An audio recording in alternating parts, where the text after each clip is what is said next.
"I understand, then," said Lord Marney to his brother, as on the evening of the same day they were seated together in the drawing-room, in close converse. "I understand, then, that you have in fact paid nothing, and that my mother will give you £1,000. That won't go very far." "It will hardly pay for the charing," said Egremont. "The restoration of the family influence was celebrated on so great a scale." "The family influence must be supported," said Lord Marney, "and my mother will give you £1,000. As I said, that will not do much for you, but I like her spirit. Contests are very expensive things, yet I quite approve of what you have done, especially as you won.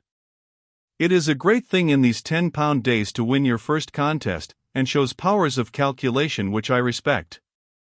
Everything in this world is calculation, there is no such thing as luck, depend upon it, and if you go on calculating with equal exactness, you must succeed in life. Now the question is, what is to be done with your election bills?" "Exactly. You want to know what I will do for you, or rather what I can do for you, that is the point. My inclination of course is to do everything for you, but when I calculate my resources, I may find that they are not equal to my inclination." "I am sure, George, you will do everything, and more than everything you ought." "I am extremely pleased about this £1,000 of my mother, Charles. Most admirable of her. But she always is so generous." "Her jointure has been most regularly paid," continued Lord Marney. "Always be exact in your payments, Charles. There is no end to the good it produces. Now if I had not been so regular in paying my mother her jointure, she would not in all probability have been able to have given you this £1,000, and, therefore, to a certain extent, you are indebted for this £1,000 to me." Egremont drew up a little, but said nothing. "I am obliged to pay my mother her jointure, whether ricks are burnt or not," said Lord Marney. "It's very hard, don't you think so?" "But these ricks were Bingley's?" "But he was not insured, and he will want some reduction in his rent, and if I do not see fit to allow it him, which I probably shall not, for he ought to have calculated on these things, I have ricks of my own, and they may be burned any night." "But you, of course, are insured?" "No, I am not. I calculate 'tis better to run the risk." "I wonder why ricks are burnt now, and were not in old days," said Egremont. "Because there is a surplus population in the kingdom," said Lord Marney, "and no rural police in the county." "You were speaking of the election, George," said Egremont, not without reluctance, yet anxious, as the ice had been broken, to bring the matter to a result. Lord Marney, before the election, had written, in reply to his mother consulting him on the step, a letter with which she was delighted, but which Egremont at the time could have wished to have been more explicit. However, in the excitement attendant on a first contest, and influenced by the person whose judgment always swayed, and, in the present case, was peculiarly entitled to sway him, he stifled his scruples, and persuaded himself that he was a candidate not only with the sanction, but at the instance, of his brother. "You were speaking of the election, George," said Egremont. "About the election, Charles. Well, the long and short of it is this, that I wish to see you comfortable. To be harassed about money is one of the most disagreeable incidents of life. It ruffles the temper, lowers the spirits, disturbs the rest, and finally breaks up one's health. Always, if you possibly can, keep square. And if by any chance you do find yourself in a scrape, come to me. There is nothing under those circumstances like the advice of a cool-headed friend. As valuable as the assistance of a cold-hearted one, thought Egremont, who did not fancy too much the tone of this conversation. "But there is one thing of which you must particularly beware," continued Lord Marney, "there is one thing worse even than getting into difficulties, patching them up. The patching up system is fatal, it is sure to break down, you never get clear. Now, what I want to do for you, Charles, is to put you right altogether. I want to see you square and more than square, in a position which will forever guarantee you from any annoyance of this kind." "He is a good fellow after all," thought Egremont. "That £1,000 of my mother was very apropos," said Lord Marney. "I suppose it was a sop that will keep them all right till we have made our arrangements." "Oh, there is no pressure of that kind," said Egremont. "If I see my way, and write to them, of course they will be quite satisfied." "Excellent," said Lord Marney, "and nothing could be more convenient to me, for, between ourselves, my balances are very low at this moment. The awful expenditure of keeping up this place. And then such terrible encumbrances as I came to." "Encumbrances, George? Why, I thought you had not any." "There was not a single mortgage." "No mortgages, they are nothing. You find them, you get used to them, and you calculate accordingly. You quite forget the portions for younger children." "Yes, but you had plenty of ready money for them." "I had to pay them though," said Lord Marney. "Had I not, I might have bought Grimblethorpe with the money. Such an opportunity will never occur again." "But you talked of encumbrances," said Egremont. "Ah, my dear fellow," said Lord Marney, "you don't know what it is to have to keep up an estate like this, and very lucky for you. It is not the easy life you dream of. There's buildings, I am ruined in buildings. Our poor dear father thought he left me Marney without an encumbrance. Why, there was not a barn on the whole estate that was weatherproof, not a farmhouse that was not half in ruins. What I have spent in buildings!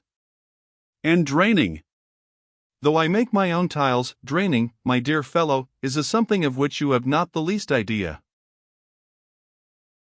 "Well," said Egremont, anxious to bring his brother back to the point, "you think, then, I had better write to them and say—"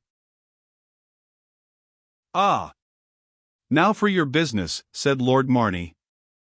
"Now, I will tell you what I can do for you. I was speaking to Arabella about it last night. She quite approves my idea. You remember the de Mowbrays? Well, we are going to stay at Mowbray Castle, and you are to go with us. It is the first time they have received company since their great loss." "Ah! You were abroad at the time, and so you are behindhand. Lord Mowbray's only son, Fitzwaring, you remember him, a deuced clever fellow, he died about a year ago, in Greece, of a fever. Never was such a blow.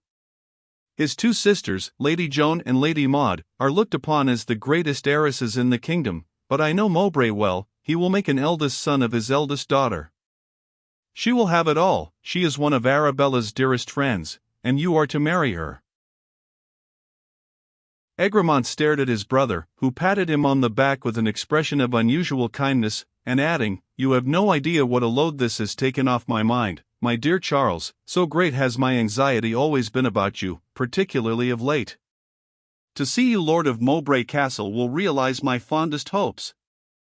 That is a position fit for a man, and I know none more worthy of it than yourself, though I am your brother who say so.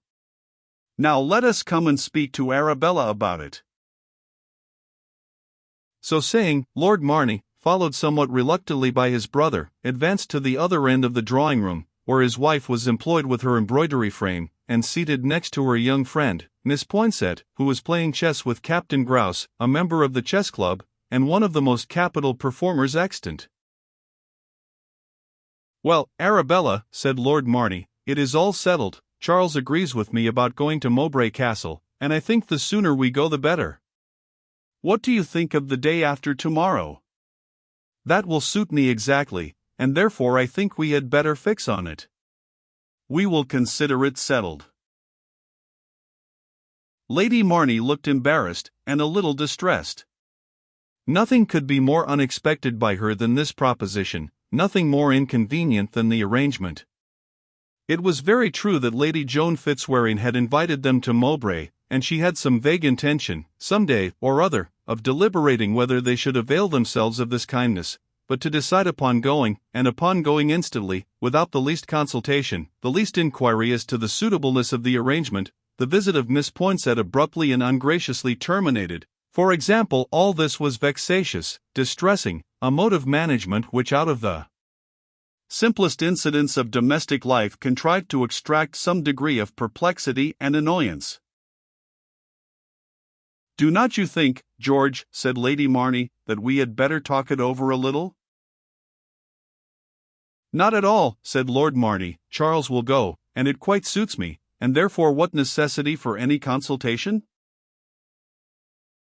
"Oh, if you and Charles like to go, certainly," said Lady Marney in a hesitating tone, "only I shall be very sorry to lose your society."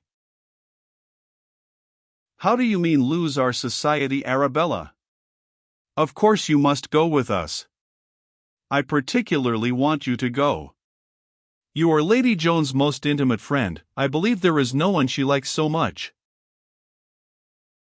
"I cannot go the day after tomorrow," said Lady Marney, speaking in a whisper, and looking volumes of deprecation. "I cannot help it," said Lord Marney. "You should have told me this before.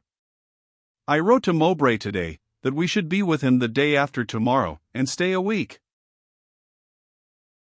"But you never mentioned it to me," said Lady Marney, slightly blushing and speaking in a tone of gentle reproach. "I should like to know when I am to find time to mention the contents of every letter I write," said Lord Marney, "particularly with all the vexatious business I have had on my hands today. But so it is, the more one tries to save you trouble, the more discontented you get." "No, not discontented, George.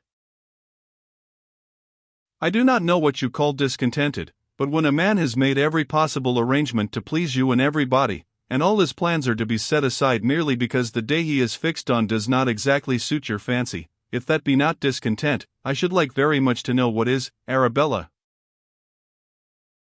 Lady Marney did not reply.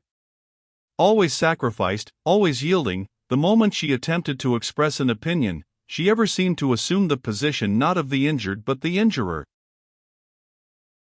Arabella was a woman of abilities, which she had cultivated.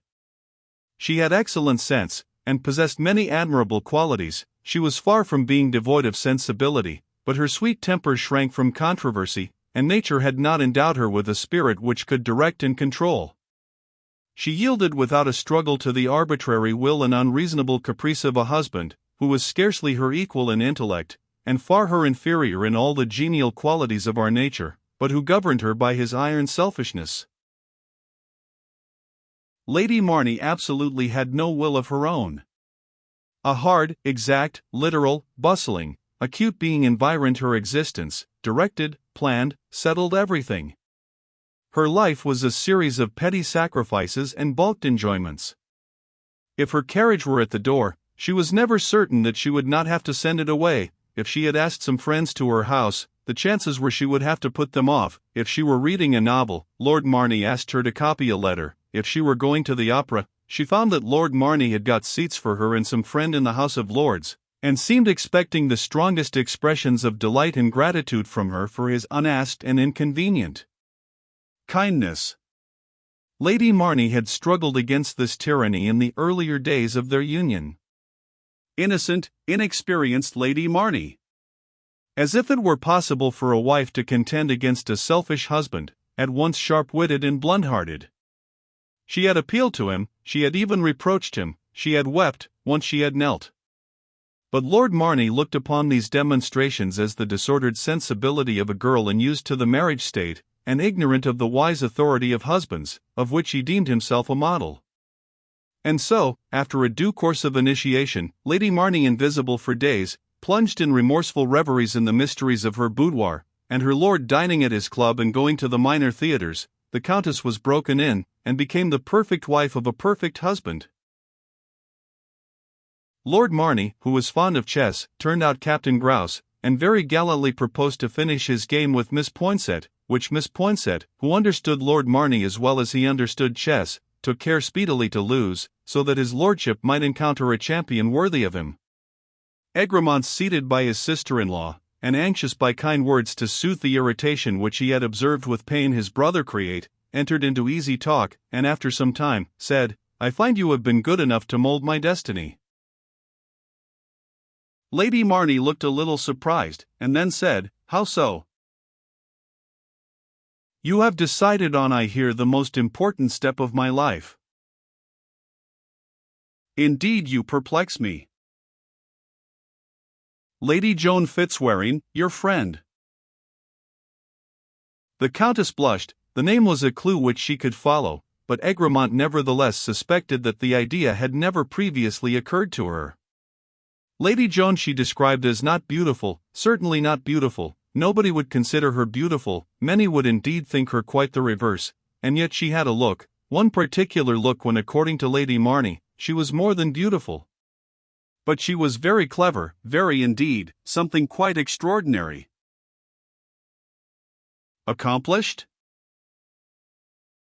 Oh! Far beyond that. I have heard even men say that no one knew so much. A regular blue? Oh! No, not at all a blue, not that kind of knowledge. But languages and learned books, Arabic and Hebrew and old manuscripts. And then she has an observatory, and was the first person who discovered the comet. Dr. Buckland swears by her, and she corresponds with Arago. And her sister, is she the same? Lady Maud, she is very religious. I do not know her so well. Is she pretty? Some people admire her very much. I never was at Mowbray. What sort of a place is it? Oh! It is very grand, said Lady Marney, but like all places in the manufacturing districts, very disagreeable. You never have a clear sky. Your toilette table is covered with blacks, the deer in the park seem as if they had bathed in a lake of Indian ink, and as for the sheep, you expect to see chimney sweeps for the shepherds. And do you really mean to go on Thursday? Said Egremont. I think we had better put it off. We must go, said Lady Marney, with a sort of sigh, and shaking her head. Let me speak to Marney. Oh! No! We must go.